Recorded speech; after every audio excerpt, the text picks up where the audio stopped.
Kalah ya kalah, Anies Baswedan bereaksi usai Caimin diprediksi masuk kabinet Prabowo.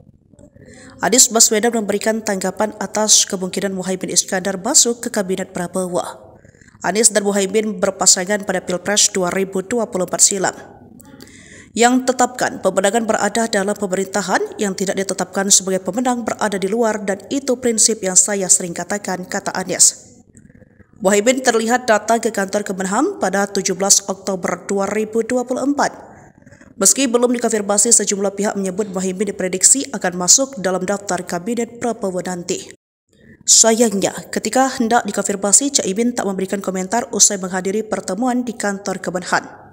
Kabarnya, kabinet Prabowo akan diisi 49 calon menteri yang telah dipanggil Prabowo ke kediamannya di Kertanegara sejak Senin 14 Oktober 2024. Di antara para menteri yang dipanggil Prabowo juga terdapat menteri-menteri yang menjabat di kabinet Presiden Joko Widodo.